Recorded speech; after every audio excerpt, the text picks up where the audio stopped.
நம்முடைய பாரதிய ஜனதா கட்சியினுடைய அலுவலகத்தில் இன்று நடந்து கொண்டிருக்கக்கூடிய பத்திரிகையாளர் சந்திப்புக்கு வந்திருக்கக்கூடிய எல்லா பத்திரிகை நண்பர்களுக்கும் முதல் நன்றியை தெரிவித்துக் கொள்கின்றோம்.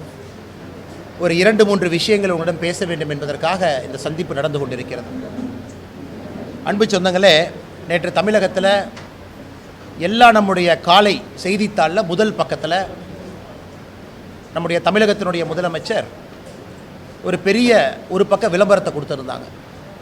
கலைஞர் கைவினை திட்டம் அப்படின்னு ஒரு திட்டத்தை அறிமுகப்படுத்தி மத்திய அரசு கொண்டு வந்திருக்கக்கூடிய திட்டத்தை அப்படியே எடுத்து அதில் எந்த மாற்றமும் செய்யாமல், குறிப்பாக அதனால் உண்மையாலுமே நம்முடைய கைவினை கலைஞர்களுக்கு ஒரு பிரச்சனை ஏற்படுத்தக்கூடிய ஒரு திட்டமாகத்தான் அதை நம்முடைய முதலமைச்சர் அவர்கள் கொண்டு வந்திருக்கிறார்.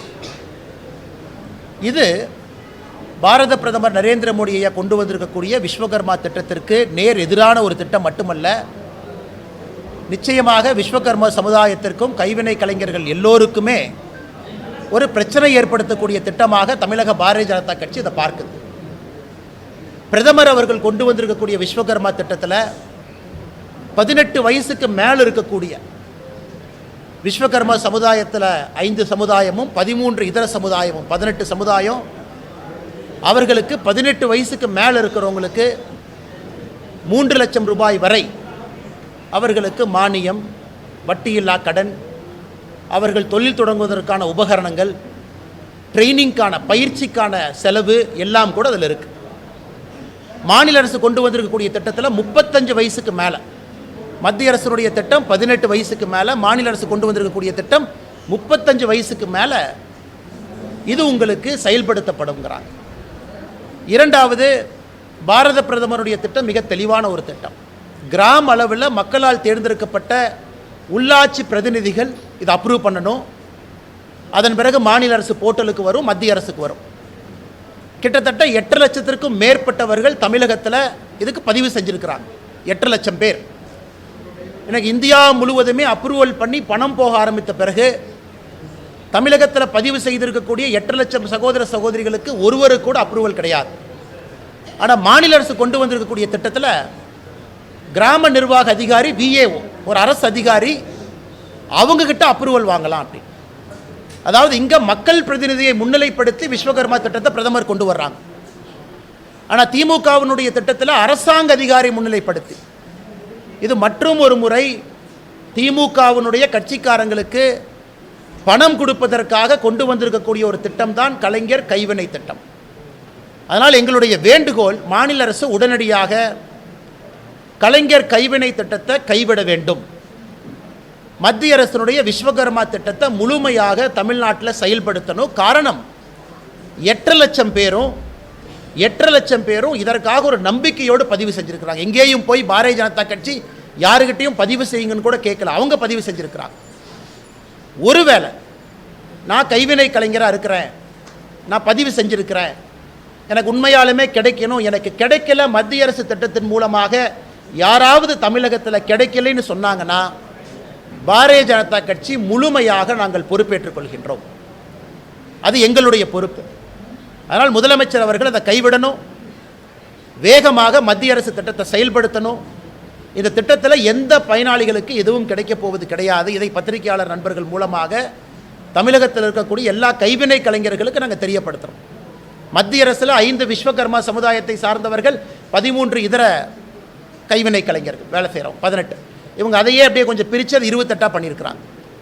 அதனால் கட் காப்பி பேஸ்ட், இது நம்ம துரைமுருகன் சொன்ன மாதிரி அந்த டி துரைமுருகன் நான் இல்லை அப்படிம்பாங்க. ஒரு ஹைகோர்ட் அஃபிடவிட்டில் மறு வச்சா டி துரைமுருகன், மறு எடுத்துட்டா நம்ம அண்ணன் துரைமுருகன் அப்படிங்கிற மாதிரி மத்திய அரசு திட்டத்திற்கு ஒரு பொட்டு வச்சு மறு வச்சு கண்ணாடியை போட்டு கலைஞர் கைவினை திட்டமாக மாற்றியிருக்கிறாங்க. இரண்டாவது, நேற்று நம்முடைய மத்திய தணிக்கை ஆணையம், அதனுடைய தணிக்கை அதிகாரி 2021-22க்கு உட்பட்ட 2017-18 2021-22க்கு உட்பட்ட தணிக்கையை மக்கள் மன்றத்தில் பத்திரிகையாளர் சந்திப்பு மூலமாக வச்சிருக்கிறாங்க. அதை பார்க்கும் பொழுது நாங்கள் தொடர்ந்து சொல்லுகின்றோம், அது திராவிட முன்னேற்ற கழகத்தினுடைய ஆட்சி முதல் வருட ஆட்சி அதில் இருந்தாலும் கூட, ஏன்னா மோசமானதெல்லாம் 2வது 3வது 4வது வருஷம், முதல் வருடத்திலிருந்தே அதற்கான குறியீடு நமக்கு தெரியுது. இன்றைக்கி எந்த அளவுக்கு தமிழகம் குறிப்பாக பின்னோக்கி சென்று கொண்டிருக்கிறது என்பது அந்த தணிக்கை ஆணையத்தினுடைய ஆய்வறிக்கையை பார்க்கும் பொழுது நமக்கு தெரியுது. தமிழ்நாட்டில் இருக்கக்கூடிய ஸ்டேட் பப்ளிக் செக்டர் யூனிட், மாநில அரசு சார்ந்திருக்கக்கூடிய நிறுவனங்கள் மொத்தமாக 68, அதில் 34 நிறுவனங்கள் மொத்தமாக 1648 கோடி ரூபாய் லாபம் சம்பாதிச்சிருக்கிறாங்க. 30 நிறுவனங்கள் மொத்தமாக 22,000 கோடி நஷ்டம் சம்பாதிச்சிருக்கிறாங்க. 31 நிறுவனத்திற்கு பேப்பர் வேல்யூ, அதாவது அந்த நிறுவனத்திற்கு வேல்யூவே இல்லை, அது அப்படியே தூக்கி நீங்கள் குப்பையில் போட்டுடலாம், வேல்யூலெஸ் நிறுவனமாக இருக்குது. தமிழகத்தை பொறுத்தவரை இங்கே இருக்கக்கூடிய தமிழக அரசு சார்ந்த நிறுவனங்கள் எந்த அளவுக்கு இன்றைக்கி அதல பாதாளத்தில் ஒரு கம்யூனிஸ்ட் ஆட்சி நடந்தால் எப்படி இருக்குமோ அதுபோல் தமிழகத்தினுடைய மாநில அரசு சார்ந்து இருக்கக்கூடிய நிறுவனங்கள் இன்றைக்கி இருக்கிறாங்க. அதை வெட்ட வெளிச்சமாக காட்டியிருக்கிறாங்க. இரண்டாவது, தமிழகத்தினுடைய டிரான்ஸ்போர்ட் கார்ப்பரேஷன், குறிப்பாக நம்முடைய பஸ்ஸஸ் எல்லாம் சேர்ந்தது. நீங்கள் பார்த்தீங்கன்னா அடிக்கடி இது நம்முடைய பேப்பரில் வரும், சில நியூஸ் பேப்பரில் வந்திருக்கிறத உங்களுக்கு காட்டுறோம். அது செய்தித்தாளாக இருக்கலாம், நம்முடைய நியூஸ் சேனலாக இருக்கலாம், வேறு வேறு அமைச்சர்கள் வேறு வேறு காலகட்டத்தில் சொல்லி இருப்பதை இங்கே படம் பிடிச்சு காட்டிருக்கோம். அதாவது நாங்கள் வந்தவுடனே சுற்றுச்சூழலை மேம்படுத்த 500 மின்சார பஸ்கள் அமைச்சர் ராஜகண்ணப்பண்ண, நாங்கள் 500 எலக்ட்ரிக் பஸ் வாங்குகிறோம் அமைச்சர் எஸ் சிவசங்கரன் அவர்கள், மாற்றி 2021 ஆட்சிக்கு வந்ததிலிருந்து அவர்கள் கொடுக்கக்கூடிய அறிவிப்பு. ஆனால் இன்றைக்கி இந்த ஆய்வறிக்கையை பார்க்கும் பொழுது தமிழகத்தில் மொத்தமாக டிரான்ஸ்போர்ட் கார்ப்பரேஷனுடைய லாஸை பார்த்தீங்கன்னா அது 2021-22 முடியும் பொழுது 21,000 கோடி ரூபாய். அதற்கு இன்றைக்கி லோன் இருக்குது 6,000 கோடியிலிருந்து. எங்கேயும் கூட லாபம் வருவதற்கான சாத்தியமே இல்லை. 22,517 பேருந்துகள் 2021-22 முடியும் பொழுது 20,304 பேருந்துகள், அதாவது 2,000 பேருந்தை குறைச்சிட்டாங்க. அதையெல்லாம் தாண்டி நாங்கள் தொடர்ந்து பேசி கொண்டிருக்கக்கூடிய விஷயம், 2022 பாரதிய ஜனதா கட்சி ஆர்ப்பாட்டம் நடத்தினோம். டிரான்ஸ்போர்ட் கார்ப்பரேஷன்லேருந்து பணி ஓய்வு பெற்றிருக்கக்கூடிய அன்பு சகோதர சகோதரிகளுக்கு நீங்கள் அவங்களுக்கான எந்த ப்ரொவிஷனுமே கொடுக்கலைன்னு. அதற்கு இந்த ஆய்வறிக்கையில் நமக்கு உண்மை தெரிஞ்சிருச்சு. அவர்களுடைய கான்ட்ரிபியூட்டரி பென்ஷன் ஃபண்ட் 4,565 கோடி ரூபாயை, காம்பன்சேஷன் செஸ் ஃபண்ட் 492 கோடி ரூபாயை பேருந்து இயக்குவதற்காக இங்கே திருப்பி விட்டுட்டாங்க. பென்ஷனுக்காக வாங்கப்பட்ட பணம் 4,500 கோடி ரூபாய் தினசரி பஸ்ஸை இயக்குவதற்காக திருப்பிட்டாங்க. பென்ஷன் கொடுப்பதற்கான பணம் கூட இல்லை. அது போராட்டம் செய்த பிறகு 2024 கொஞ்சமாக கொடுத்துருக்கிறாங்க. ஸோ டிரான்ஸ்போர்ட் கார்ப்பரேஷனும் ஒரு ஃபெயிலியர் என்பது அங்கிருந்து தெரிஞ்சுக்கிட்டோம். முக்கியமானது நம்முடைய கோவில்கள். தொடர்ந்து தமிழக அரசு செய்யக்கூடிய ஒரு ஏமாற்று வேலை, தமிழகத்தில் இருக்கக்கூடிய எந்த கோவிலும் கூட சிஏஜி ஆடிட், அதற்கு நாங்கள் அந்த டீட்டெயில்ஸ் கொடுக்க மாட்டோம். மெட்ராஸ் ஹைகோர்ட் ஜஸ்டிஸ் மகாதேவன் ஆதிகேசவல் அவங்களுடைய பெஞ்சில் ஜூன் 8ஆம் தேதி 2023 ஒரு தீர்ப்பு கொடுத்துருக்குறாங்க. தமிழ்நாட்டில் இருக்கக்கூடிய ஹெச்ஆர்என்சி எல்லா கோவில்களும் கூட தணிக்கைக்கு உட்படுத்தப்பட வேண்டும். எப்படி பணம் வருது, எப்படி செலவாதுன்னு மக்கள் பார்க்கணும். அதனால் நீதிமன்றம் கொடுத்த தீர்ப்புக்கு எதிராக தமிழக அரசு ஹெச்ஆர்என்சி டிபார்ட்மெண்ட் சம்பந்தப்பட்ட எந்த கணக்கு வழக்கும் சிஏஜி அமைப்புக்கு கொடுக்கல. இதை வன்மையாக நாங்கள் கண்டிப்பது மட்டுமில்லாமல், எதற்காக தமிழகத்தில் ஹெச்ஆர்என்சி அமைப்பு இருக்கக்கூடாது என்பதற்கு இதுவும் ஒரு உதாரணம் என்பதை உங்களிடம் சொல்லிக்கொள்ள நாங்கள் கடமைப்பட்டிருக்கின்றோம். 4 லட்சம் ஏக்கருக்கு மேலே ஹெச்ஆர்என்சி நிர்வாகத்தில் இருக்குது. 1000 கோவில்கள் இருக்குது, வருமானம் வருது. அதனால் தமிழகத்தில் இருக்கக்கூடிய ஒரு குடிமகனுக்கும் தெரிய வேண்டிய விஷயம், எப்படி பணம் வருது, எப்படி பணம் செலவாது. இதை மாண்புமிகு உயர்நீதிமன்றம் கொடுத்திருக்கக்கூடிய தீர்ப்புக்கு எதிராக தமிழக அரசுடைய நடவடிக்கை இருக்குது. இதற்காக பாரதிய ஜனதா கட்சி மாண்புமிகு நீதிமன்றத்தில், உயர்நீதிமன்றத்தில் contempt of court Bharatiya Janata கட்சி தமிழக அரசின் மீது நாங்கள் ஃபைல் பண்ண போகிறோம். குறிப்பாக ஹெச்ஆர்என்சியினுடைய ரெக்கார்ட்ஸ் எதுவுமே கொடுக்காமல் அலக்கழித்து அதை ரிப்போர்ட்டில் காமிச்சிருக்கிறாங்க. நாங்கள் செக்ரட்டரியை பார்த்தோம், சீஃப் செக்ரட்டரியை 3 முறை முறையிட்டோம், எங்கேயும் கூட எங்களுக்கு எதுவும் கிடைக்கல. அதையெல்லாம் தாண்டி இன்னும் நம்ம ஃபினான்சியெல்லாம் பார்க்கும் பொழுது அதல பாதாளத்தில் தமிழகத்தினுடைய அரசு இயந்திரம் செயல்பட்டு கொண்டிருக்கிறது என்பதை இந்த தணிக்கை உறுதி செஞ்சு. ஏன்னா அடுத்த தணிக்கை வர்றதுக்கு இன்னும் 4 வருஷம் ஆகும். 4 வருஷம் கழித்து இன்னொரு பத்திரிகையாளர் சந்திப்பில் பேசுவதை விட இப்பொழுதே தமிழக அரசு விழித்து கொள்ள வேண்டும். சும்மா ஏதோ ஒரு இண்டிகேட்டர் 2 இண்டிகேட்டர் உயர்ந்திருக்குது அப்படிங்கிறத திரும்ப திரும்ப பேசுகிறாங்க. ஒரு இண்டிகேட்டர் நல்லா இருக்குன்னா 99 இண்டிகேட்டர் மோசமாக இருக்குது. அதனால் இன்றைக்கி நம்முடைய மீடியா நண்பர்களுக்கும் அன்பான வேண்டுகோள், இந்த சிஏஜி ரிப்போர்ட்டை நீங்கள் கொஞ்சம் நல்லா அனலைஸ் பண்ணி உங்களுடைய சேனலில் செக்டார் வைஸாக நீங்கள் போடணும். ஹெல்த் எப்படி இருக்குது, எஜுகேஷன் எப்படி இருக்குது, சோஷியல் செக்டர் எப்படி இருக்குது, ஒரு டிபார்ட்மெண்ட்டும் எப்படி இருக்குது, உயர்ந்திருக்கா தாழ்ந்திருக்கா என்பதையெல்லாம் நீங்கள் உங்களுடைய பத்திரிகை சேனல் மூலமாக, பிரிண்ட் எலக்ட்ரானிக் மீடியா மூலமாக நீங்கள் மக்களுக்கு எடுத்து காட்ட வேண்டும். நாங்கள் உங்களுக்கு சில விஷயங்களை மட்டும் குறிப்புகளை கொடுக்குறோம், நீங்கள் அதை டீட்டெயிலாக எடுத்துகிட்டு செல்ல வேண்டும் என்பது எங்களுடைய ஆசை. மூன்றாவது, நாங்கள் அதானிக்கும் திமுக அரசு கான்ட்ராக்ட் கொடுத்துருக்குறாங்க அப்படிங்கிறத தொடர்ந்து பேசுகிறோம். அதற்கு ஒரு அமைச்சர் என்ன சொல்கிறார், இல்லை அது அதிமுக ஆட்சியில் கொடுத்தாங்க, நாங்கள் கொடுக்கல. அதற்கு நாங்கள் சொல்கிறோம், இல்லை நீங்கள் ஆட்சிக்கு வந்த பிறகு மறுபடியும் நீங்கள் கொடுத்துருக்குறீங்களே, கமுதி சோலார் பவர் பிளான்ட்டுக்கு நீங்கள் கொடுத்துருக்கிறேன்னு. அதனால் முதலமைச்சர் அவர்கள் நேற்று சட்டமன்றத்தில் பேசும் பொழுது எதிர்க்கட்சிகள் என் மேலே அபாண்டமான குற்றச்சாட்டு வைக்கிறாங்க, நான் அதானியை சந்தித்ததே இல்லை அப்படின்னு. எங்கேயும் கூட பாரதிய ஜனதா கட்சி மாண்புமிகு முதலமைச்சர் அவர்கள் அதானியை சந்திச்சாங்கன்னு நாங்கள் சொல்லலை. அதானியை சந்திப்பது குற்றமும் அல்ல. நீங்கள் அதானிக்கு கான்ட்ராக்ட் கொடுத்துருக்கிறீங்க அப்படிங்கிறதா எங்களுடைய கேள்வி முதல்ல இருந்து. அதனால் இன்று முதலமைச்சர் அவர்களுக்கு நாங்கள் ஒரு கேள்வி கேட்கிறோம். ஏன்னா நீங்கள் தான் சொன்னீங்க நான் அதானியை சந்திக்கலை. நாங்கள் உங்களுடைய மருமகனும் அதானி அவர்களும் சந்திச்சாங்க அப்படிங்கிற குற்றச்சாட்டு வைக்கிறோம். உங்கள் சார்பாக உங்களை சார்ந்திருக்கக்கூடிய ஐஏஎஸ் அதிகாரிகள், பர்சனல் செக்ரட்டரி, பிரைவேட் செக்ரட்டரி, இவர்கள் அதானி நிறுவனத்தை சார்ந்த அதிகாரிகளை சந்திக்கிறாருன்னு சொல்கிறோம். போன வாரமும் சந்திப்பு நடந்திருக்கு. உங்கள் மருமக சந்திக்கிறாரு, உங்களை சுற்றி இருக்கக்கூடிய அதிகாரிகள் சந்திக்கிறாங்க. இப்போவும் அதானி அவர்களை சந்திப்பது தப்புன்னு நாங்கள் சொல்ல, நீங்கள் சொன்னதுக்காக சொல்கிறோம். அதனால் உங்களுடைய மருமகன் சந்திக்கிறது நீங்கள் சந்திக்கிற மாதிரி தானே. உங்கள் மருமகன் சந்திக்கவே இல்லைன்னு நீங்கள் சட்டமன்றத்தில் நாளைக்கு சொல்லுவீங்களா? சபரீஷன் அவர்கள் இதுவரை அதானி நிறுவனத்தை சார்ந்த யாரையும் ஒரு லீலா பேலஸ் ஹோட்டல்லையோ அவருடைய வீட்டிலையோ சென்னையில் இன்னொரு இடத்துல சந்திக்கவில்லை என்று சொல்லட்டும், சந்திச்சார் நாங்கள் ப்ரூஃப் கொடுக்குறோம். அதனால் முதலமைச்சர் அவர்கள் இந்த திசை திருப்புற வேலையை விட்டுட்டு பாரதிய ஜனதா கட்சி அதானின்னு அவருடைய எம்பிக்கெல்லாம் அங்கே போய் கூக்கூரில் இருறாங்க. நாங்கள் தமிழக பாரதிய ஜனதா கட்சி சொல்வது, நீங்கள் அதானி கான்ட்ராக்ட் கொடுத்துருக்குறீங்க, அது நல்ல விதத்தில் கொடுத்தீங்களா, நல்ல விதத்தில் கொடுக்கலையான்னு மக்கள் மன்றத்தில் வைங்க. அதனால் அதானியை சந்திக்கவில்லை என்று மடை மாற்றக்கூடிய முயற்சியை முதலமைச்சர் அவர் கைவிடணும். அவர் சட்டமன்றத்தில் பேசியதற்காக நாளை அவர் கிளாரிஃபை பண்ணட்டும். அவர் சார்பாக மருமகனோ அவரை சார்ந்திருக்கக்கூடிய அதிகாரிகளோ சந்திக்கவில்லை என்று சொல்லட்டும். அடுத்து நாங்கள் பதில் சொல்கிறோம், எந்த தேதியில் எங்கே சந்திச்சாங்கன்னு நாங்கள் சொல்லட்டும். இந்த 3 விஷயங்கள் உங்களிடம் சொல்ல வேண்டும். இதையெல்லாம் பத்திரிகை நண்பர்கள் நீங்கள் மக்கள்கிட்ட எடுத்துகிட்டு போகணும். அதே நேரத்தில் உங்களுக்கு இருக்கக்கூடிய கேள்விகளுக்கு பதில் சொல்வதற்கு நாங்கள் கடமைப்பட்டிருக்கின்றோம். ஆமாங்க.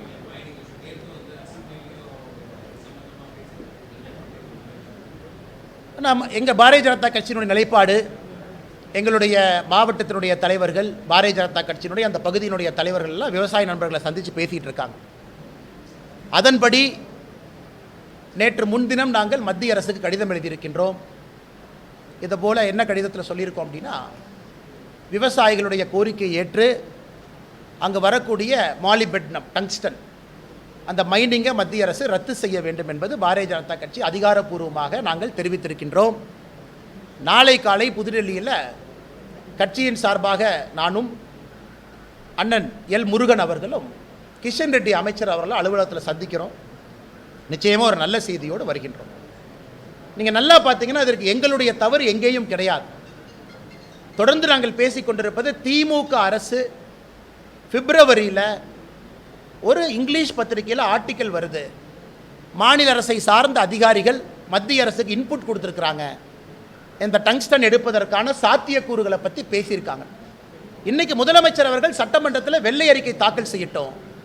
மாநில அரசு சார்பாக எந்த அதிகாரியுமே பேசலை, எந்த அதிகாரியும் மத்திய அரசுக்கு இன்புட்டே கொடுக்கல அப்படின்னு அவங்க சட்டமன்றத்தில் சொல்லட்டும். அதை வைத்து ஒரு ஆங்கில பத்திரிகை ஒரு அதிகாரியை கோட் பண்ணி எழுதியிருக்கிறாங்க. அந்த ஆங்கில பத்திரிகையினுடைய பேர் நான் சொல்ல விரும்பலைங்கன்னா அது எல்லாத்துக்கும் தெரியும். அவங்க ஸ்டோரி எழுதியிருக்கிறாங்க பிப்ரவரியில். 10 மாதம் கழித்து இன்னைக்கு இதை பிரச்சனையாக எழுப்புவதற்கு காரணம் என்ன? பாரதிய ஜனதா கட்சி எப்போதும் விவசாயிகளோடு இருக்கின்றோம். பிரச்சனை உருவாக்கியது திமுக. மத்திய அரசு ஜார்க்கண்ட் உட்பட தமிழகம் உட்பட டங்ஸ்டன் மைனிங் எல்லாம் கொடுத்துருக்குறாங்க. அதனால் விவசாய நண்பர்கள் கேட்டுக்கொண்டதற்கு இணங்க நாங்கள் பாரதிய ஜனதா கட்சி மத்திய அரசு கடிதம் எழுதியிருக்கின்றோம். சட்டமன்றத்தில் எங்களுடைய சட்டமன்ற குழு தலைவர் அண்ணன் நயினார் நாகேந்திரன் அவர்கள் சட்டமன்றத்தில் பேசியிருக்கிறாங்க. அதனால் நல்ல முடிவோடு நாங்கள் வருகின்றோம். அது நிச்சயமாக விவசாய பெருமக்களுடைய குரலை எப்பொழுதும் மோடி அவங்க கேட்பாங்க. இந்த முறையும் அது நடக்கும்.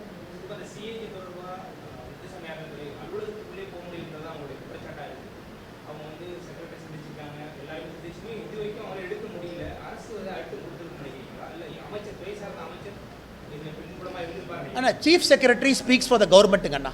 ஒரு மாநிலத்தினுடைய தலைமைச் செயலாளர் முதலமைச்சருக்காக அவருடைய நடவடிக்கை எப்பொழுதுமே இருக்கும். தலைமைச் செயலாளருடைய நடவடிக்கை வந்து முதலமைச்சருடைய நடவடிக்கைக்கு வேறுன்னு நம்ம சொல்ல முடியாது. A chief secretary speaks for the chief minister. 2 முறை தலைமைச் செயலாளரை சந்தித்து சிஏஜி முறையிட்டிருக்கிறார்.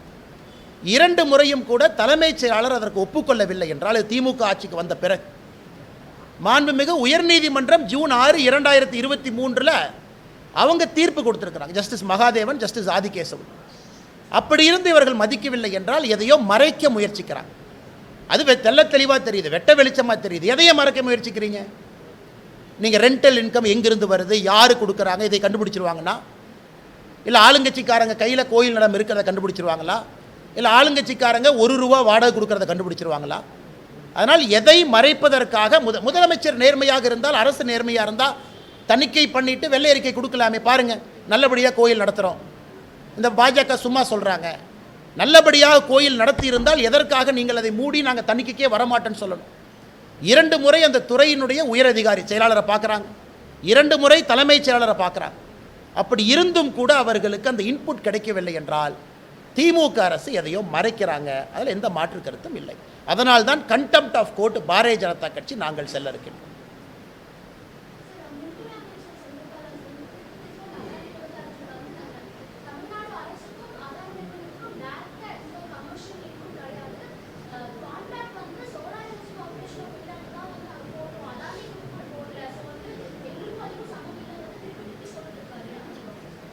மேடம், நீங்கள் அதானியினுடைய அவங்களுடைய ஆனுவல் ரிப்போர்ட் எடுத்து பார்த்தீங்கன்னா அதுலேருந்து 2 பேரா கோட் பண்ணி நம்முடைய அறிக்கை நம்பர் 2ல் அந்த 2 பேராவை நாங்கள் அட்டாச் பண்ணியிருக்கோம் மேடம். அதாவது தமிழக அரசை பொறுத்தவரை கரெக்ட், இந்திய அரசு ஒரு லெவலுக்கு மேலே எல்லாமே சோலார் எனர்ஜி கார்பரேஷன் மூலமாக கீழே கொண்டு வந்துட்டாங்க. ஏன்னா இந்தியா முழுவதும் ஒரு ஃபிக்ஸட் ரேட்டை நோக்கி போகணும். அப்படி இந்தியா முழுவதும் இது நேர்மையான விதத்தில் செல்ல வேண்டும் என்பதற்காக தான் அது கொண்டு வரப்பட்டது. நாங்கள் வைக்கிற குற்றச்சாட்டு முதல்ல இருந்து நீங்கள் அதானிக்கு ஃபேவர் பண்ணிங்கன்னு வைக்கல. பாரதிய ஜனதா கட்சியும் அதானிக்கும் நீங்கள் முடிச்சு போடுறீங்க. நீங்கள் ஆட்சிக்கு வந்த பிறகு அதிமுக அரசில் போடப்பட்ட அந்த ஒப்பந்தம், நீங்கள் சொல்கிற ஒப்பந்தத்தினுடைய கண்டினியூட்டியில் கமூதி பிளான்ட்டுக்கு நீங்கள் 90 கோடி ரூபாய், 90 கோடி சில்லரை நீங்கள் கொடுத்துருக்குறீங்க. அதை நீங்கள் கேன்சல் பண்ணியிருக்கலாமே. இல்லை நாங்கள் சோலார் எனர்ஜி கார்பரேஷன் படி தான் நாங்கள் பணம் கொடுப்போம்னு. ஏற்கனவே போட்ட கான்ட்ராக்ட் கண்டினியூ ஆகுதுன்னா நீங்கள் அதை கண்டினியூ பண்ணுறீங்கல்ல, அதான் எங்களுடைய குற்றச்சாட்டு. இதை அமைச்சர் அவர்கள் இங்கேன்னு சுற்றி வர்றாங்க. நீங்கள் அதை கொடுத்தனால நீங்கள் பாரதிய ஜனதா கட்சி அதானின் பேசுவதற்கு உங்களுக்கு உரிமை இல்லை என்பது தான் எங்கள் முதல் குற்றச்சாட்டு. அதை இன்னைக்கு முதலமைச்சர் ஒருபடி மேலே போய் நான் அதானி சந்திக்கவே இல்லைங்கிறாங்க. அதானியை சந்திப்பது தப்பு நாங்கள் எப்பவுமே சொல்லிங்க. ஏன் தமிழகத்தில் அம்பானி அவர்கள் திருமணம் அழைப்புதல் கொடுத்த பொழுது முதல் ஆளாக இங்கிருந்து ஓடி போனது யார்? துணை முதலமைச்சர் போனாங்க. அம்பானி அவர்கள் துணை முதலமைச்சருக்கு மட்டும் இன்விடேஷன் கொடுக்கலீங்க, எனக்கு இன்விடேஷன் கொடுத்தாங்க. பாரதிய ஜனதா கட்சி மாநில தலைவருக்கும் வீட்டுக்கு வந்து அம்பானி நிறுவனத்தினுடைய உயரதிகாரிகள் இன்விடேஷன் கொடுத்துட்டு தான் போனாங்க. எதற்கு நான் பப்ளிக்கில் சொல்கிறேன் அப்படின்னாங்க, ஓடி போய் நான் இருக்கேன். அதனால் நீங்கள் அதானி அம்பானி பாரதிய ஜனதா கட்சின்னு எதற்கு சொல்ல வேண்டும்? ஒருத்தவங்க வருவாங்க, எல்லாத்தையும் பார்ப்பாங்க, பரஸ்பரம் ஒரு நட்பு மெயின்டைன் பண்ணுவாங்க. அந்த வந்தால்தான் ஒரு நாடு வளர்ச்சி அடையும், ஒரு மாநில வளர்ச்சி அடையும். அது தவறு கிடையாது. நீங்கள் போங்க பாருங்கள். நாங்கள் சொல்வது பாராளுமன்றத்தில் எதற்காக நீங்கள் டிஷர்ட்டை போட்டுட்டு அதானி பிஜேபி ஏகே, அதானி மோடி ஏகேன்னு எதற்கு கனிமொழி அவர்கள் அங்கே ஆர்ப்பாட்டம் நடத்தணும்? நீங்கள் தமிழகத்தில் எல்லா கான்ட்ராக்டையும் கேன்சல் பண்ணிடுங்க. பண்ணிவிட்டு நீங்கள் பேசுங்க, உங்கள் குற்றச்சாட்டுக்கு நாங்கள் பதில் சொல்கிறோம். நாங்கள் முதலிருந்து சொல்வது உங்களுடைய இரட்டை வேடத்தை தான் முதலிருந்து சொல்லுகின்றோமோ தவிர வேறு எதையும் நாங்கள் சொல்லவில்லை.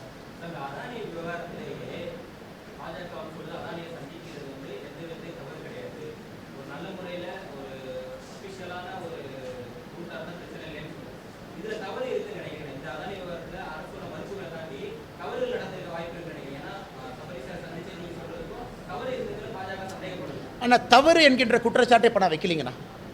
ஏன்னா நம்முடைய அறிக்கை மிக தெளிவாக இருக்கிறது. பாராளுமன்றத்தில் திமுக எம்பிக்கள் அங்கே பங்கேற்று அதானி மோடிஜி ஏகேன்னு நீங்கள் சொல்கிறீங்க.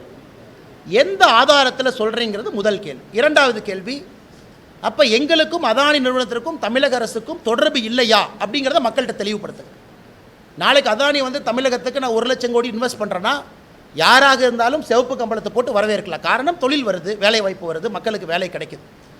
நாங்கள் குற்றச்சாட்டு இதுவரை வைக்கலிங்கன்னா, நாங்கள் சொல்வது இல்லைன்னு நீங்கள் ஒத்துக்க. இல்லை இருக்குது, நீங்கள் அதானி கொடுத்துருக்கீங்க. அப்படி இருக்கும் பொழுது பாரதிய ஜனதா கட்சி ஆளுகின்ற மாநிலத்தில் அதானி கொடுத்துருக்குறாங்க, அதனால் ஃபேவர் பண்ணுறாங்கன்னு நீங்கள் சொல்கிற குற்றச்சாட்டில் எந்த உண்மை இருக்கிறது என்பதுதான் எங்களுடைய தொடர் கேள்வி. ஏன்னா முதலமைச்சர் அவர்கள் நான் அதானி சந்திக்கல அப்படிங்கிறாங்க. நாங்கள் எங்கேயுமே முதலமைச்சர் அவர்கள் அதானியை சந்திச்சாங்க சந்திக்கலின்னு சொல்லவே இல்லை. முதலமைச்சரே வாலண்டியராக வந்து நான் அதானியை சந்திக்கவில்லை என்று நீங்கள் சொல்கிறனால, அப்போ உங்களை பொறுத்தவரை அதானியை சந்திக்கிறத தப்புன்னு நீங்களே சட்டமன்றத்தில் உங்களுடைய உள்மனது சொல்லும் பொழுது உங்கள் சார்பாக யாராவது சந்திச்சிருந்தா தப்பு தானே? ஏன்னா நீங்கள் நான் சந்திக்கலின்னு சொல்கிறீங்க. அதனால் முதலமைச்சருக்கு நாங்கள் வைக்கக்கூடிய கேள்வி, நீங்கள் சந்திக்கலின்னு சொல்கிறனால உங்கள் மருமகன் சந்திக்கலின்னு நீங்கள் சொல்கிறீங்களா? மறுபடியும் சொல்கிறேங்க, நான் சந்திப்பது தவறு கிடையாது. நாளைக்கு அதானி 1 லட்சம் கோடி கொடுக்குறேன்னா சந்திச்சு தான் ஆகணும். மாநிலத்தில் வாங்க பணம் கொடுங்க.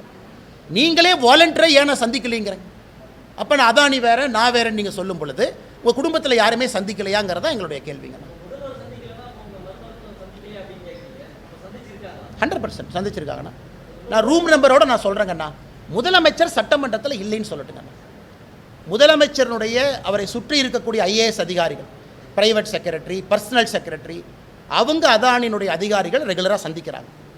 ஏன்னா அவங்க முதலமைச்சருக்காக பேசுகிறாங்க. சந்திப்பு நடக்குது, இந்த வாரமும் நடக்குது. என்னங்கண்ணா,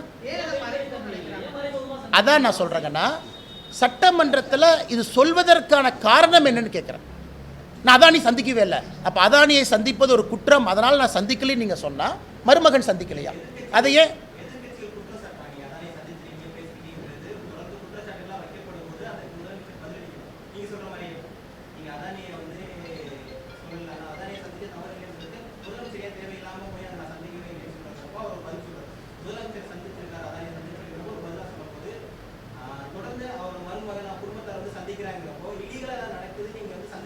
அண்ணா இப்போதைக்கு அதுக்குள்ளே நாங்கள் போக விரும்பலைங்கண்ணா. அதுக்குள்ளே நாங்கள் போகலை. முதலமைச்சரையா வாலண்டியராக வந்து நான் சந்திக்கலைன்னா அமெரிக்காவில் ஒரு கோர்ட்டில் அங்கே இருக்கக்கூடிய அரசு நிறுவனம் ஒரு சார்ஜ் ஃபைல் பண்ணியிருக்காங்க. குறிப்பாக தமிழகம் அதில் குறிப்பிட்டிருக்காங்க. அதில் தமிழகத்தினுடைய மின்சார கொள்முதலை குறிப்பிட்டிருக்கிறாங்க. இங்கே நடந்திருக்குன்னு சொல்கிறாங்க. பாரதிய ஜனதா கட்சியினுடைய தொடர் குற்றச்சாட்டு, உங்களுக்கு அது ஜூரிஸ்டிக்ஷன் இல்லைங்கிறது நம்ம குற்றச்சாட்டு. அமெரிக்காவிலேருந்து நீயே எங்களுக்கு சொல்கிறேன், அது உங்கள் ஜூரிஸ்டிக்ஷனே கிடையாது. எங்கள் நாட்டில் பிரச்சனை இருந்தால் நாங்கள் அதை பார்த்துக்கிறோம். யார் வேணாலும் ஒரு மெட்ராஸ் ஹைகோர்ட்டில் கம்ப்ளைண்ட் கொடுக்கட்டும், தமிழ்நாட்டில் DVACயில் போய் கம்ப்ளைண்ட் கொடுக்கட்டும், நாங்கள் விசாரிக்கிறோம். அதுதான் நம்மளுடைய அந்த குற்றச்சாட்டு. முதலமைச்சர் வாலண்டியராக வந்து இல்லை இல்லை இல்லைன்னு சொல்கிறது தான் நீங்கள் கேட்பது போல் சந்தேகம் எழுதா அப்படின்னு கேட்குறீங்க. நான் முதலமைச்சருக்கு சொல்கிறது, நீங்கள் சட்டமன்றத்தில் மக்கள் மன்றத்தில் நான் சந்திக்கலைன்னு நீங்கள் சொல்கிறீங்க. உங்கள் மருமகன் சந்திச்சிருந்தா அப்போ நீங்கள் குற்றத்தை ஒப்புக்கிட்டுக்கிறீங்க. ஏன்னா நீங்கள் தான் அதை மறைக்க பார்க்குறீங்க. நான் அந்த குற்றங்கிற பாயிண்ட்டுக்கே போலிங்கண்ணா. ஏன்னா தொடர்ந்து DIPR ஸ்டேட்மெண்ட் இஷ்யூ பண்ணுறாங்க. நாங்கள் எந்த கான்ட்ராக்ட் கொடுக்கல, கான்ட்ராக்ட் கொடுத்துருக்கீங்க. அப்படி இருக்கும் பொழுது பாரதிய ஜனதா கட்சியும் அதானியும் உங்களுடைய MPக்கள் பாராளுமன்றத்தில் எதற்காக சம்பந்தப்படுத்தி அமளி துளியிலே ஈடுபடுகின்றார்கள் என்பதுதான் எங்களுடைய குற்றச்சாட்டு.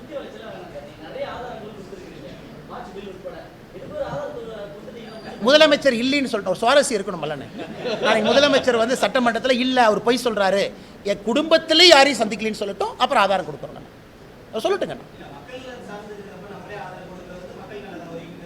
தலைவா, எத்தனை விஷயத்தை நாங்களே கொடுக்குறோம், கொடுக்காமையா பேசுகிறோம், எவ்வளோ விஷயம் கொடுக்குறோம், நிறையா கொடுக்குறோம். அவர் இல்லைன்னு சொல்லட்டும், அவர் தான் நேற்று சொன்னார்.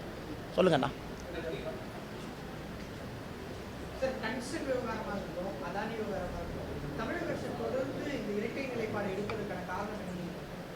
ஆனால் ஒன்று தமிழக அரசு புரிந்து கொள்ள வேண்டுங்கன்னா, இன்றைக்கி நம்முடைய இந்திய அரசு வளர்ச்சி பாதையில் செல்ல வேண்டுமென்றால்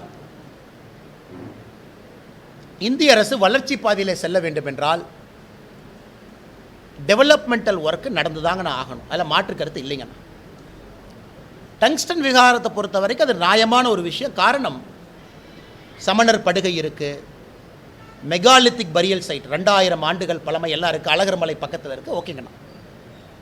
இன்றைக்கி மத்திய அரசு எல்லா விஷயமும் கூட தமிழகத்திற்கு கொண்டு வரும் பொழுது எல்லாத்தையும் முட்டுக்கட்டை போட்டுக்கிட்டே இருந்தாங்கன்னா அது முன்னாடி போகாது.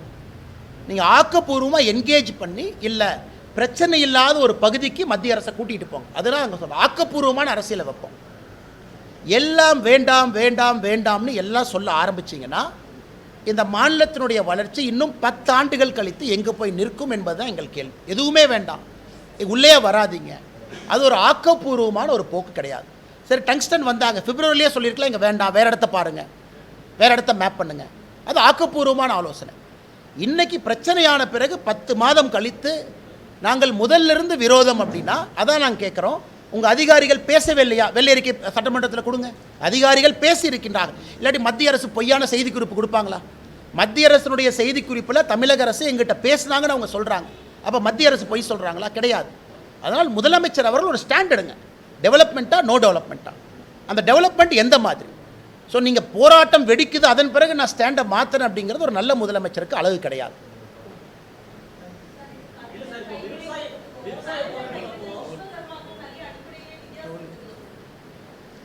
மேடம், அடிப்படையில்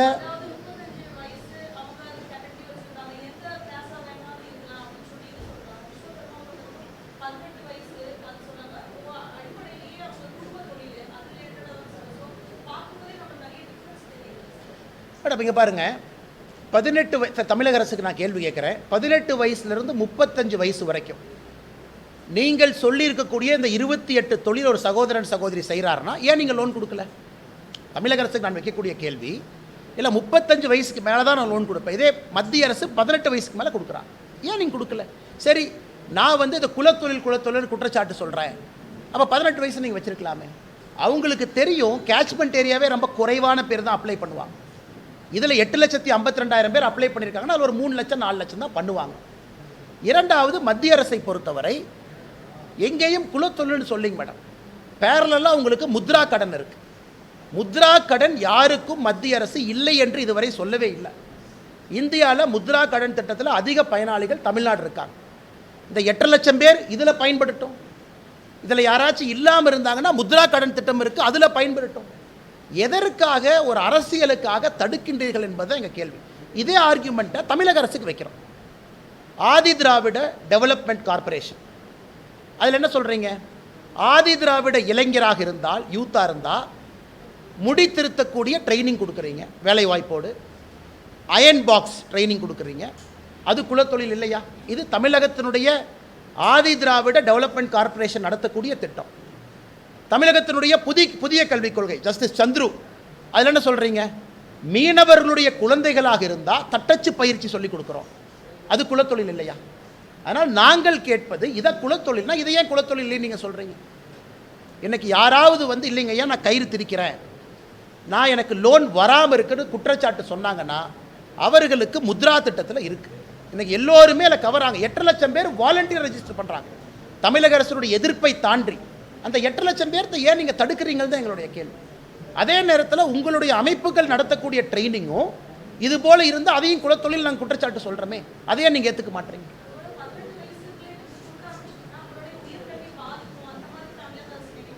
மேடம் 18 சரி 25 வயசில் ஒருத்தர் கயிறு தெரிக்கக்கூடிய தொழில் பண்ணுறாரு, 30 வயசில் பண்ணுறாருன்னு வச்சுக்கலாங்க, என்ன உயர்கல்வி பாதிக்கும் மேடம்? அவங்க தொழில் பண்ணுறாங்க, அவங்க தொழிலை விஸ்தாரப்படுத்துவதற்கு பணம் வேண்டும், அதை எப்படி அவங்க தடுக்கலாம்? யாருமே சொல்லியே. சரி, அவங்க உயர்கல்வி பாதிக்கும்னா ஒன்றும் இல்லைங்க, வாங்கிருங்க, கட்டிருங்க, உயர்கல்வி போகிறப்போ உயர்கல்விக்கு போங்க. இந்த கடன் வாங்குவதால் உயர்கல்விக்கு செல்லக்கூடாதுன்னு மத்திய அரசு எங்கேயும் சொல்லலீங்களே. இவர்களாக ஏன் அசம்ஷன் பண்ணிக்கிறாங்க, இவர்களாக எதுக்கு அரசியல் பண்ணுறாங்க அப்படிங்கிறதா எங்களுடைய கேள்வி.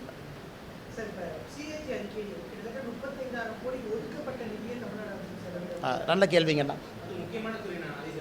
அதில் குறிப்பாக பாருங்கன்னா 1000 கோடி ரூபாய் தொடர்ந்து நாம் வைக்கக்கூடிய குற்றச்சாட்டு, குறிப்பாக திமுக அரசுடைய முதல் ஆண்டில் SC ST சப்ளானில் பட்டியலின சகோதர சகோதரிகள் பழங்குடியின சகோதர சகோதரிகளுக்கு வந்திருக்கக்கூடிய பணத்தை 1000 கோடி ரூபாயை திருப்பி அனுப்பியிருக்காங்க, செலவே செய்யாமல் மத்திய அரசுக்கு. மத்திய அரசுக்கு மாநில அரசு அனுப்பியிருக்கிறாங்க. அதையும் இந்த CAG அறிக்கை சுட்டி காட்டியிருக்கிறாங்க. கேட்டால் சமூக நீதி பேசுவாங்க, ஆனால் SC ST சப்ளானில் வந்திருக்கக்கூடிய 1000 கோடி ரூபாய் அப்படியே அனுப்பிச்சிருக்கிறாங்க. அதனால் இதையெல்லாம் வாய்க்கிலேயே பேசக்கூடிய திமுக அரசு ஆனால் அது ஆரம்பம் தான். நம்ம அடுத்த ரிப்போர்ட் தான் முழுமையாக பார்க்கணும். ஆரம்பமே சரியில்லாமல் இருக்கும் பொழுது இன்னும் 3 ஆண்டுகள் கழித்ததை பார்க்கும் பொழுது நீங்கள் பாருங்கள், கடன் மட்டும் எவ்வளோ வாங்கியிருக்கோம் பாருங்கண்ணா. 2022-23க்கான கடன் பாருங்கள், 90,000 கோடி ரூபாய், 90,481 கோடி ரூபாய் 2022-23. 2018 நம்முடைய ஸ்டேட் ஜிடிபிக்கு கடன் வந்து 22%. 2022-23 அது 29% போயிடுச்சு. இன்றைக்கி மத்திய அரசினுடைய சீலிங் லிமிட்டில் தமிழக அரசு இருக்குது. அதனால் தமிழகத்தில் நாங்கள் தொடர்ந்து குற்றச்சாட்டுவது மாநில அரசினுடைய நிதி நிலைமை அதல பாதாளத்தில் இருக்குது.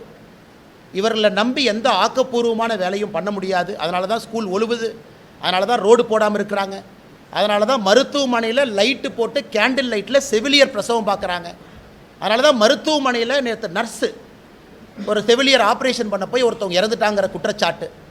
தினமும் தமிழக அரசு மருத்துவமனையில் ஒரு பிரச்சனை வெளியே வருதுன்னா என்ன அர்த்தம்? இவர்கள் தமிழகத்தை சரியான முறையில் வழி நடத்தலை. சிஏஜி ஆய்வறிக்கை சொல்லுது. அது தினமும் கூட உங்கள் டிவியில் நீங்கள் ஒரு இஷ்யூவாக போடுறீங்க அப்படிங்கிறத எங்கள் குற்றச்சாட்டுங்க. அதனால் நாங்கள் திராவிட மாடல்னு வாய்க்கிலே எதுக்கு பேசுகிறீங்க? எது திராவிட மாடல் என்பதும் எங்களுடைய தொடர் கேள்வியாக இருக்குது. வேறங்க அண்ணா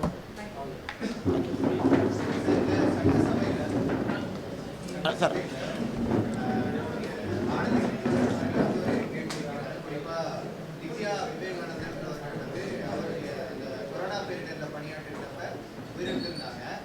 அவங்களுடைய மனைவிக்கு வந்து அரசு வேலை வழங்கணும்னு சொல்லி ஒரு கேள்வி முன்வைக்கிறாங்க. அமைச்சர் மாசுக்கு பதில் சொல்றாரு. இப்போ அது ஒரு தவறான தகவலை சொல்லியிருக்கிறதா வந்து சட்ட போராட்ட குழுவினுடைய தலைவர் வந்து இப்போ பிரஸ் மீட் சந்திச்சு சொல்றாங்க. அவங்க வந்து குழந்தையை வச்சுட்டு 3 முறை அமைச்சரை சந்திச்சு கூட அந்த வேலை வாய்ப்பானது வழங்கப்படவில்லை, வாரிசுக்கு அது வழங்கணும்னு சொல்லியிருந்தாங்க. ஆனால் அது நடத்தப்பட்டதுன்னு சொல்லி சொல்றாங்க. இந்த குற்றச்சாட்டு வைக்கிறாங்க. ஆனால் எனக்கு உண்மையில தெரியலிங்கண்ணா, நான் அக்காட்ட பேசுகிறேங்கண்ணா, தெரிந்த பிறகு பதில் சொல்கிறேங்கண்ணா. ஸோ மா சுப்பிரமணியம் அவர்கள் சட்டமன்றத்தில் ஒரு தவறான விஷயத்தை அமைச்சராக சொல்லியிருந்தாங்கன்னா அது தவறு தான். இருந்தும் வானத்தி அக்காவே அந்த மேட்ரு உங்கள்கிட்ட பேச சொல்கிறேங்கண்ணா. எனக்கு தெரியல, ஃபாலோ பண்ணுறேங்க.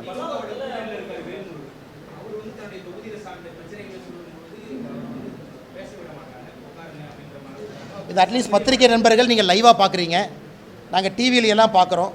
நீங்கள் எல்லாம் கட் பண்ணி சிஎம்மோட வெள்ளை கலர் சட்டையும் உதயநிதி ஸ்டாலின் அவர் டிஷர்ட்டில் இருக்கக்கூடிய உதயசூரியன் இதை தான் மாற்றி காட்டுறாங்க. அதனால தான் நீங்கள் கேட்கக்கூடிய நிறைய கேள்விக்கு எங்களால் பதில் சொல்ல முடியவில்லை. காரணம், லைவாக என்ன நடக்குதுன்னே நாங்கள் பார்க்கலிங்கண்ணா. அதான் உண்மை. எங்களுக்கு தெரியறதில்ல, பத்திரிகை நண்பர்கள் நீங்கள் பார்க்குறீங்க. அதனால் இன்றைக்கு திமுக அரசை பொறுத்தவரை அந்த சட்டமன்றத்தினுடைய அவங்களே தேர்தல் அறிக்கையில் கொடுத்துருந்தாங்க, லைவ் ப்ரொசீடிங்கை காட்டுறோம் அப்படின்னு. இன்றைக்கி டிஐபிஆர், உதாரணத்துக்கு டிஐபிஆர் அமைப்பு காலையில் ஒரு ட்வீட்டு போடுறாங்க, வைக்கம் சத்தியகிரகத்துக்கு முதலமைச்சர் போகிறாங்க. அந்த ட்வீட்டில் இந்தியா மேப்பையே தப்பாக போடுறாங்க. பாதி காஷ்மீரில் லடாக்கெல்லாம் எங்கேயோ போயிடுச்சு, அது பாகிஸ்தான் பகுதியில் கொஞ்சம் சுற்றிக்கிட்டு இருக்குது. அது பார்த்தீங்கன்னா காஷ்மீர் ஒரு காக்கா சாப்பிட்ட வடை மாதிரி இருக்குது. அதுக்கு நாங்கள் ஒரு பதில் போடுறோம், என்னையா ஒரு இந்தியா மேப்பையே தப்பாக போடுறீங்க மாநில அரசு சார்பானா அந்த ட்வீட்டை டெலீட் பண்ணிவிட்டு எஸ்கேப் ஆகிட்டாங்க. எனக்கு இதுதான் தமிழக அரசினுடைய டிஐபிஆர்னுடைய லட்சணம். இன்றைக்கி காலையில் நாங்கள் போட்டோம், ஒரு இந்தியன் மேப்பை தப்பாக போடுறீங்களே. இன்றைக்கி டிஐபிஆர்னுடைய முழு வேலையே உதயநிதி ஸ்டாலின் அவர்கள் அந்த வெள்ளத்தில் நடந்து போகும்போது இந்த ராஜா கைத்தட்டு அந்த காலை காட்டுற மாதிரி காட்டுறாங்க. அதனால் டிஐபிஆர் தன்னை திருத்தி கொள்ள வேண்டும், எல்லா செய்திகளும் வெளியே கொண்டு வர வேண்டும். சட்டமன்றத்தில் நடக்கக்கூடிய செய்திகள் எதுவும் எங்களுக்கு வர்றது கிடையாது. கேள்வியை காட்ட மாட்டுறீங்க, பதிலை ஒரு கோணத்தில் காட்டுறீங்க. கேள்வி உங்களுக்கு தர்ம சங்கடமாக இருந்தால் ஏதாச்சும் ஒரு மெம்பரை காட்டுறீங்க, அல்லது உதயநிதி ஸ்டாலினை திரும்ப போய் காட்டுறீங்க. அதனால் இது மிக மிக தவறான போக்கு. காரணம், உங்களுடைய கேள்விகளுக்கே நாங்கள் தடுமாறிட்டு இருக்கோம். சட்டப்பேரவை கேள்விகளுக்கு காரணம் எங்களுக்கு கேள்வியே தெரியாதுங்கன்னா என்ன கேள்வி கேட்டாங்க, அதான் உண்மை.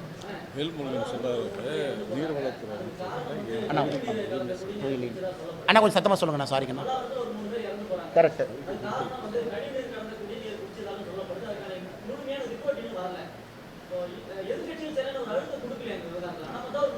அண்ணா நம்ம கட்சியினுடைய தலைவர் அக்கா தமிழிசை சவுந்தரராஜன் அவர்கள் உடனடியாக அந்த இடத்துக்கு போய் மக்களை எல்லாம் சந்தித்து மக்கள்கிட்ட பேசி பத்திரிகை நண்பர்கள் அழைத்து சென்று காட்டினாங்க. அது உங்களுக்கு தெரியுங்கண்ணா. ரெண்டாவது, இன்றைக்கி பாரதிய ஜனதா கட்சி சார்பாக அன்னைக்கே நாங்கள் குடிநீரை கலெக்ட் பண்ணி அந்த சாம்பிளை டெஸ்டிங்க்கு அனுப்பியிருக்கோம். நாங்கள் டெஸ்டிங் ரிப்போர்ட் கொடுக்கும் பொழுதுங்கன்னா அது எந்த ரிப்போர்ட் வருதோ உங்களுக்கு கொடுக்குறோம். நாங்கள் கலெக்ட் பண்ண வீடியோ ஆதாரத்தோடு கொடுக்குறோம். இல்லாட்டி அவங்க என்ன சொல்லுவாங்க, அவங்க கலந்துட்டாங்க. கலெக்ட் பண்ணி அவங்க முகத்துக்கு முன்னாடி அங்கேயே சீல் பண்ணி எடுத்துகிட்டு போயிருக்கோம். நாங்கள் கலெக்ட் பண்ணியிருக்கக்கூடிய வாட்டர் சாம்பிளுடைய ரிசல்ட்டுக்காக நாங்கள் உண்மையால் வெயிட் பண்ணிகிட்ருக்கோம். அது நாங்கள் அன்னைக்கே எடுத்தோம், ப்ரூஃப் எங்கிட்ட இருக்குங்கன்னா சாம்பிள் ரிப்போர்ட் கொடுக்கும்போது அந்த வீடியோவும் கொடுக்குறோம். அதனால் பாரதிய ஜனதா கட்சி இதை கம்பீரமாக எடுத்திருக்கோம். மூத்த தலைவர் முன்னாள் ஆளுநர் அக்கா தமிழிசை அவர்களே உடனடியாக ஸ்பாட்டுக்கு பத்திரிகை அழைச்சிட்டு போயிருக்கிறாங்க. அதனால் இன்றைக்கி போய் அந்த அதிகாரி ஒருத்தர் பாட்டில் எடுத்து குடித்தாரு, கேட்டால் ஒன்றும் இல்லை அப்படிங்கிறாரு, நான் நல்லா இருக்கேங்கிறாங்க. ஆனால் அது ஒரு ஆர்கியூமெண்ட்டே கிடையாதுங்கண்ணா. எங்களை பொறுத்தவரை ஆரம்பகட்ட விசாரணையில் அது கழிவுநீர் கலந்த தண்ணி தான், அதான் ஆரம்பகட்ட விசாரணை. நாங்கள் இதை ஆக்ரோஷமாக எடுப்பதற்கு ஒரு விஞ்ஞான ரீதியிலான அறிக்கைக்கு காத்திருக்கோம். வந்த பிறகு உங்கள்கிட்ட பேசுகிறேன். நன்றிங்கண்ணா.